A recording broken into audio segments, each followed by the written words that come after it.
अगर सपनों में जान होगी तभी ये मंजिल आसान होगी। जिस दिन पूरे होंगे ये सपने उसी दिन से आपकी अपनी पहचान होगी। तो चलिए बनाते अपनी अलग पहचान और उसके लिए करते हैं कुछ मेहनत। आपके सामने एक पंक्ति दिखाई दे रही है आपको, तालाब में कमल के फूल खिलते हैं। हम पहले भी पढ़ चुके हैं, फिर से कुछ उसी को रिलेट करके ये वीडियो में बना रही हूँ। तालाब में, यहाँ पर आप तालाब शब्द देख रहे हैं। ये जो तालाब शब्द है वो क्या है? अपने आप में संज्ञा शब्द है। कमल, कमल भी संज्ञा शब्द है। संज्ञा के भेदों के बारे में नहीं, सिर्फ मोटे मोटे तौर पे है ना, जातिवाचक और उनसे कोई मतलब नहीं, यहाँ पर सिर्फ संज्ञा। फिर फूल भी हमारे यहाँ पर क्या है? संज्ञा है। खिलते हैं, ये हो गया हमारा खिलना क्रिया। इसके साथ ही जैसा कि आप देख पा रहे हो, तालाब में कमल के, तो यहाँ पर मैं के, ये क्या है? तो ये जो मैं और के है ये है हमारे विभक्ति चिन्ह, जिनको मैं विची शॉर्ट टर्म में लिख रही हूँ। ये भी हमारे हो गए विभक्ति चिन्ह। संज्ञा और उसके बाद जुड़ा हुआ है परसर्ग कहो या फिर विभक्ति चिन्ह। तालाब में कमल के फूल खिलते हैं। कमल के बाद भी आपके के विभक्ति चिन्ह है, फूल संज्ञा शब्द और खिलते हैं क्रिया। ये जो पूरा है कमल के फूल खिलते हैं, ये हमारे है अन्य शब्द। कमल के फूल हो गया हमारे अन्य शब्द और खिलते हैं हमारे हो गया क्रिया। मतलब एक वाक्य में हमारे पास क्या है? संज्ञा है, विभक्ति चिन्ह है, कुछ अन्य शब्द भी है और साथ में हमारे पास क्रिया है। शॉर्ट टर्म में हम कहें तो संज्ञा या सर्वनाम शब्द विभक्ति चिन्ह द्वारा वाक्य में प्रयुक्त हुए अन्य शब्दों व क्रिया से जब जुड़ते हैं तब उस संज्ञा या सर्वनाम शब्द को ही कारक कहते हैं। तो यहाँ कारक कुछ अलग नहीं है। यहाँ पर इस तालाब में, तो यहाँ अंडरलाइन करके पूछेगा कि इसमें कौन सा कारक है। तो पूछ तो क्या कर रहा है? तालाब शब्द में कौन सा कारक है। मैं तो पहचान के लिए कि कौन सा कारक कौन सा है, वो पहचान के लिए विभक्ति चिन्ह तो जुड़ते हैं।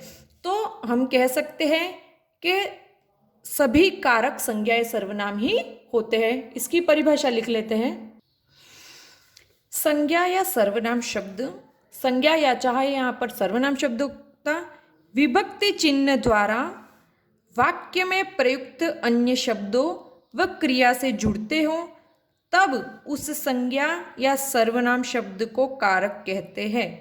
चाहे वो संज्ञा या सर्वनाम शब्द यहाँ पर हो या चाहे यहाँ पर हो, अगर उसके पीछे कोई विभक्ति चिन्ह लगा हुआ है और उस विभक्ति चिन्ह के द्वारा वो वाक्य के दूसरे शब्दों से और क्रिया से अगर जुड़ रहा है तो वो संज्ञा या सर्वनाम शब्द अपने आप में कारक है। शॉर्ट टर्म में अपन कह सकते हैं सारे जितने भी कारक है वो अपने आप में संज्ञा या सर्वनाम होते हैं। संज्ञा या सर्वनाम, जितने भी कारक है वो संज्ञा या सर्वनाम होते हैं। जो कारक है, हिंदी में कारक 8 प्रकार के होते हैं। हिंदी में कारक के 8 भेद या 8 प्रकार होते हैं। सबसे पहला कर्ता कारक, एक उदाहरण से स्पष्ट होगा आपको। राम गीत गाता है।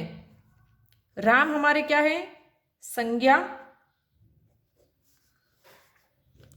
ये हो गई क्रिया, गाता है गाना क्रिया, ठीक है। तो यहां पर और गीत हो गया हमारे यहां पर कर्म। संज्ञा है, कर्म है और क्रिया, ठीक है। तो किसी भी वाक्य को बनाने के लिए हमको क्या चाहिए? कर्ता, कर्म और क्रिया। ये जो राम है, गीत कौन गा रहा है? गीत गाने का कार्य कौन कर रहा है? राम कर रहा है। भले ही संज्ञा है लेकिन इस कार्य की पूर्ति करने वाला कौन है? राम है। तो राम इस कार्य को कर रहा है, इसलिए वो यहां पर क्या हो गया? हमारे कर्ता। क्रिया को जो, किसी भी क्रिया को जो संपादित करता है वो हमारे कर्ता होता है। तो कर्ता की परिभाषा लिख लेते हैं। संज्ञा या सर्वनाम के जिस रूप से क्रिया करने वाले का पता चलता है उसे कर्ता कहते हैं। इसी एग्जाम्पल को और ज़्यादा स्पष्ट हम करते हैं। राम यहाँ पर हो गया संज्ञा, ने हमारे है विभक्ति चिन्ह, मोहन भी यहाँ पर है संज्ञा, और देना हो गई हमारे क्रिया। संज्ञा हमारे पास दो है, ठीक है, लेकिन यहाँ पर मोहन करता ना होकर के राम करता है। उसका क्या कारण है कि ये जो दिया 10 रुपये देने का कार्य कौन कर रहा है, राम या मोहन? यहाँ पर 10 रुपये देने का जो काम है वो कौन कर रहा है, हमारे राम कर रहा है। तो संज्ञा या सर्वनाम के जिस रूप से क्रिया करने वाले का पता चलता है, तो देने की क्रिया करने वाला यहाँ पर राम है, ना कि मोहन। इसलिए यहाँ पर दोनों भले संज्ञा शब्द है, लेकिन कर्ता सिर्फ हमारे यहाँ पर कौन होगा, राम हमारे यहाँ पर हो गया कर्ता। तो वाक्य में दो या दो से अधिक संज्ञा या सर्वनाम शब्द आ सकते हैं, लेकिन कर्ता वही होगा जो उस वाक्य में आई क्रिया का संपादन करेगा। मतलब वाक्य में जो भी क्रिया है वो क्रिया करने वाला जो होगा वो हमारे होगा कर्ता। और किसी वाक्य में कर्ता कौन है ये पहचानना है, तो हम सीधा सा एक प्रश्न पूछते हैं, यहाँ पर कौन गीत गाता है, कौन 10 रुपये देता है। तो क्रिया से जब हम पूछे कौन का प्रश्न, कौन, तो सीधा जो उत्तर आएगा वो आपके हमेशा मिलेगा आपको कर्ता से, कि किसने दिए या कौन देता है, किसने या कौन, तो उससे आपको जो उत्तर मिलेगा वो आपके होगा हमेशा कर्ता का उत्तर। और सीधा सा फैक्ट है, किसी भी वाक्य में शुरुआत में कर्ता होता है और अंत में आपके क्रिया होती है। कोई भी वाक्य कर्ता, कर्म और क्रिया से बनता है। कर्म का अभाव हो सकता है, लेकिन कर्ता और क्रिया के बिना कोई भी व्याकरणिक दृष्टि से शुद्ध वाक्य नहीं बनाया जा सकता। तो कर्ता की पहचान वाक्य का प्रारंभ जहाँ से होता है वो आपके या तो कर्ता होगा, मतलब संज्ञा सर्वनाम शब्द होगा, जिसके जो उस क्रिया को अगर कर रहा है तो वो उस वाक्य में वो कर्ता होगा।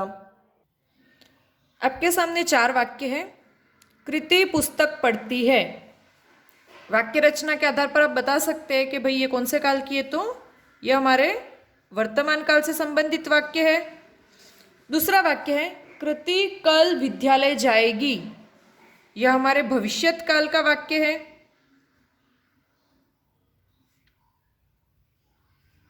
तीसरा वाक्य कृति सो रही थी, थे थी, इससे पता चलता हमारे ये भूतकाल का वाक्य है। चौथा वाक्य कृति ने खाना बनाया। बनाया मतलब वो बना चुकी है, कार्य संपन्न हो चुका है, ये भी हमारे भूतकाल का वाक्य है। उसने खाना बनाया, और यह भी हमारे भूतकाल का ही वाक्य है। पहले दोनों वाक्यों में कृति पुस्तक पढ़ती है, कृति कल विद्यालय जाएगी। कौन पढ़ती है? कृति पढ़ती है। यहाँ कृति संज्ञा है, पुस्तक संज्ञा, और पढ़ना हमारे क्रिया, लेकिन कृति जो है वो पढ़ने का कार्य कर रही है, और जो क्रिया को संपादित करता है वो हमारे क्या होता है? कर्ता। कृति कल विद्यालय जाएगी, कौन विद्यालय जाएगी? तो यहाँ पर भी हमारी कृति हो गई कर्ता। कृति सो रही थी, यह हमारे भूतकाल का वाक्य है, लेकिन अकर्मक क्रिया है। हमने इसके पहले ही अकर्मक सकर्मक क्रिया वाला वीडियो देख चुके हैं, उसमें पढ़ चुके हैं। अगर नहीं पढ़ा आपने तो आई बटन पे आप क्लिक करके वहां से आपको ये वीडियो उपलब्ध हो जाएगा। कृति सो रही थी, सोना अकर्मक क्रिया है, लेकिन ये सोने का कार्य कौन कर रही थी? कर तो कृति रही थी, भले क्रिया भूतकाल में अकर्मक है, लेकिन कार्य संपादित करने वाले कृति, इसलिए यहाँ पर कृति हमारे कर्ता हो गई। कृति ने खाना बनाया, कृति यहाँ पर कर्ता, और कर्ता के साथ आप यहाँ पर देख सकते हो विभक्ति चिन्ह, और यहाँ पर हमारे है विभक्ति चिन्ह। उसने खाना बनाया, कृति की जगह हमने, कृति अपने आप में क्या था? संज्ञा शब्द था, और संज्ञा के स्थान पर प्रयुक्त होने वाले शब्दों को हम क्या कहते हैं? सर्वनाम शब्द। तो यहाँ पर कृति की जगह हमने संज्ञा शब्द के स्थान पर प्रयुक्त किया उस, और उसके साथ हमने ने विभक्ति चिन्ह जोड़ा, और यहाँ पर ने क्या है? विभक्ति चिन्ह। तो यहाँ पर आप देख सकते हैं वर्तमान काल, भविष्यत काल और भूतकाल की अकर्मक क्रिया के साथ विभक्ति चिन्ह का प्रयोग आपको नहीं दिखाई दे रहा है। कृति पुस्तक पढ़ती है, कृति विद्यालय जाएगी, और कृति सो रही थी। तीनों वाक्यों में कहीं पर भी आपको ने नहीं दिख रहा है, लेकिन कृति ने खाना बनाया, भूतकाल में सकर्मक क्या बनाया, तो खाना। यहाँ पर खाना जो है वो हमारे हो गया कर्म और बनाना हो गई हमारे यहाँ पर क्रिया। तो भूतकाल में सकर्मक क्रिया के साथ ही हमेशा कर्ता के साथ विभक्ति चिन्ह का प्रयोग होता है, बाकी जगह आपको नहीं। चाहे भूतकाल में सकर्मक क्रिया के साथ संज्ञा हो, चाहे मतलब सर्वनाम हो कर्ता, लेकिन उसके साथ हमेशा विभक्ति चिन्ह जुड़ेगा। बस यूं कि संज्ञा के साथ अलग से विभक्ति चिन्ह जुड़ता है और सर्वनाम में ही जुड़ करके आता है। तो इसको हमने नोट के साथ लिख लिया है। कर्ता कारक का विभक्ति चिन्ह या परसर्ग ने होता है, जिसका प्रयोग वर्तमान व भविष्यत काल की क्रिया होने पर नहीं होता है, और भूतकाल में भी सिर्फ सकर्मक क्रिया होने पर ही ने का प्रयोग होता है। इसके साथ ही हम ये नोट डाल के भी लिख लेते हैं यहाँ पर, सर्वनाम के साथ परसर्ग या जिनको कहते हैं विभक्ति चिन्ह अलग से जुड़ते हैं। जैसे कृति के साथ कृति संज्ञा शब्द, उसके साथ ने अलग से जुड़ा था, जबकि सर्वनाम के साथ परसर्ग जुड़कर प्रयुक्त होते, जैसे उसके साथ ने अपने आप में ही जुड़ा, उसने, उसको, उसका। तो ये का, के, की और जितने भी अलग अलग प्रकार के कारक है उनमें परसर्ग जितने हैं वो सर्वनाम शब्दों के साथ ही जुड़े रहते हैं, जबकि संज्ञा के साथ अलग से जुड़े हुए होते हैं। अभिषेक पुस्तक पढ़ता है। कौन पुस्तक पढ़ता है? अभिषेक। तो यहाँ पर ये जो अभिषेक है वो हमारे कर्ता है। परीक्षा में आपके लिए एक वाक्य होगा, जैसे गुंजन हंसती है, और गुंजन शब्द को रेखांकित करके प्रश्न पूछा जाएगा कि रेखांकित शब्द में कौन सा कारक है। तब आपको जिस शब्द के नीचे जिस शब्द को रेखांकित किया गया उसको देखना है। गुंजन हंसती है, कौन हंसती है? गुंजन। तो यहाँ पर हंसने का कार्य करने वाली गुंजन है, इसलिए यह यहाँ पर कर्ता है और इसके कारण यहाँ पर कर्ता कारक का प्रयोग हुआ है। आलोक ने पत्र लिखा, यहाँ पर आलोक के बाद ने विभक्ति चिन्ह दिखेगा तो आपके लिए आसान होगा, लेकिन कभी कभी वाक्य में हमने देखा कि भाई भूतकाल के सकर्मक क्रिया को छोड़कर बाकी किसी भी वाक्य में ने का प्रयोग आपको नहीं मिलेगा। तब आप कंफ्यूज मत होना, आप सीधा क्रिया के साथ प्रश्न पूछना, कौन या क्या, किसे, तो तब आपको जवाब में उस कार्य क्रिया को करने वाला जो व्यक्ति उसका नाम मिल जाएगा और वो आपके कर्ता होगा। किसने पत्र लिखा? आलोक ने। तो यहाँ पर आलोक हमारे हो गया कर्ता। कृष्ण ने बांसुरी बजाई। किसने बांसुरी बजाई? तो कृष्ण ने बजाई। यहाँ पर कृष्ण हमारे हो गया कर्ता कारक। कर्ता कारक जो है हमेशा वो संज्ञा या सर्वनाम शब्द ही होगा। ने तो उसको पहचान करने के लिए कि इन कारकों की पहचान हम इन विभक्ति चिन्हों के द्वारा ही करते, वो उनकी मदद, वो हमारी सिर्फ मदद करते हैं कि इस वाक्य में कौन सा कारक प्रयुक्त हुआ है। असल में जितने भी कारक है वो संज्ञा सर्वनाम शब्द खुद ही होते हैं। लेकिन वाक्य में जैसे कि आलोक ने पत्र लिखा, यहाँ पर आलोक के नीचे अंडरलाइन ना करके एग्जाम में अगर पत्र के नीचे अंडरलाइन करेगा तो तब आपके कारक बदल जाएगा, है ना, क्योंकि आलोक भी संज्ञा शब्द है, पत्र भी संज्ञा शब्द है, लेकिन आलोक की बात करें तब वो कर्ता कारक है, जबकि पत्र की जब बात करें तब हमारे वो कर्म कारक हो जाएगा, जिसको हम अगले वीडियो में देखेंगे। सुमित्रा को गीत गाना है। यहां पर अगर परीक्षा में आपको ऐसा पूछे और अंडरलाइन किया हो सुमित्रा को, गीता से भागा नहीं जाता, बच्चे द्वारा दूध पिया जाता है। अभी तक हमने बात की कि कुछ ऐसे वाक्य होते हैं जिसमें ने विभक्ति चिन्ह का प्रयोग होगा और वो नए विभक्ति चिन्ह जिस शब्द के बाद है वो शब्द आपके हमेशा कर्ता कारक का होगा। कुछ में हमको विभक्ति चिन्ह ने का प्रयोग नहीं दिखाई देता है। तो अभी तक तो इन दो टाइप के सेंटेंस पे हमने बात की। अब हम बात करते हैं ऐसे विभक्ति चिन्ह, मतलब ने के अलावा भी कौन कौन से ऐसे विभक्ति चिन्ह है। जैसे कि सुमित्रा को गीत गाना है। किसको गीत गाना है? सुमित्रा को। मतलब एक गाना अगर क्रिया है तो एक क्रिया करने वाला कौन है? कौन करेगा एक क्रिया? सुमित्रा करेगी। तो गीत गाना है, किसको गीत गाना है? अगर प्रश्न पूछा जाए तो इस किसको का उत्तर तो आपको क्या मिलेगा? सुमित्रा ही मिलेगा ना। गीता से भागा नहीं जाता, किससे भागा नहीं जाता? तो गीता से। तो यहां पर भी जाता है, ये भागना क्रिया हो गई हमारे, लेकिन किससे नहीं भागा जाता है? तो हमारे हो गया गीता से। बच्चे द्वारा दूध पिया जाता है, किसके द्वारा दूध पिया जाता है? तो बच्चे द्वारा। तो यहाँ पर पीछे को, से या द्वारा विभक्ति चिन्ह मिल रहा है, इसका मतलब ये नहीं कि एक कर्म हो गया या फिर एक करण हो गया या फिर एक करण का वाक्य है, क्योंकि इसमें ये कार्य करने वाला है, कार्य का संपादन, इस क्रिया का संपादन करने वाला जो संज्ञा शब्द है वो अपने आप में कर्ता है, इसलिए यहाँ पर कर्ता कारक ही प्रयुक्त है। इसको नोट के द्वारा आपके अच्छे से याद कर लीजिए कि कर्ता शब्द के बाद कभी कभी कुछ अन्य भी विभक्ति चिन्ह आपको दिखाई देंगे, लेकिन उससे आपको कंफ्यूज जरा भी नहीं होना है, क्योंकि वो विभक्ति चिन्ह आपको सिर्फ चकमा देने के लिए प्रयुक्त हुए हैं। आप कोई भी वाक्य कर्ता या क्रिया के बिना नहीं बना सकते। ऐसा नहीं कि आप कहोगे कि कर्म है, सुमित्रा को गीत गाना है, तो कर्म है तो यहाँ कर्ता क्या होगा? तो सुमित्रा, गीता और बच्चे यहाँ पर इस कार्य को करने वाले हैं, इसलिए यहाँ पर कर्ता कारक का ही प्रयोग हुआ है तीनों वाक्यों में। तो कुछ वाक्यों में तो ने विभक्ति चिन्ह आपको दिखेगा, कुछ में नहीं दिखेगा, लेकिन क्रिया के साथ आप प्रश्न पूछ करके उस क्रिया को जो संपादित कर रहा है उससे आपको पता चल जाएगा भाई ये करता है।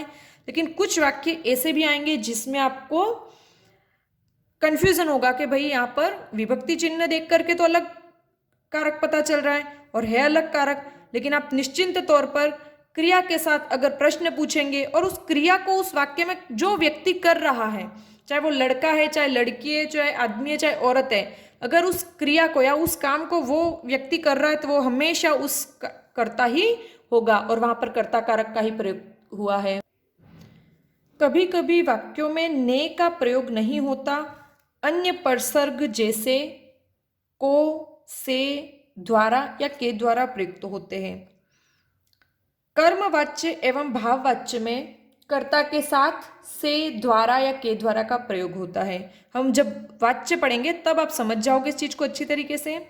गीता से भागा नहीं जाता और बच्चे द्वारा दूध पिया गया, ये दोनों हमारे जो है वो वाच्य से संबंधित वाक्य है, इसलिए यहाँ पर से और द्वारा का प्रयोग मिला है। लेकिन चाहे को हो, से हो या द्वारा हो, अगर वो किसी ऐसे संज्ञा शब्द के बाद लगे हुए हैं जो उस वाक्य में आई क्रिया को करने वाला व्यक्ति है, तो वो हमेशा कर्ता कारक ही होगा, चाहे पीछे विभक्ति चिन्ह कोई भी हो, कार्य करने वाला वही है और जो कार्य करता है वो उस कार्य का कर्ता होता है।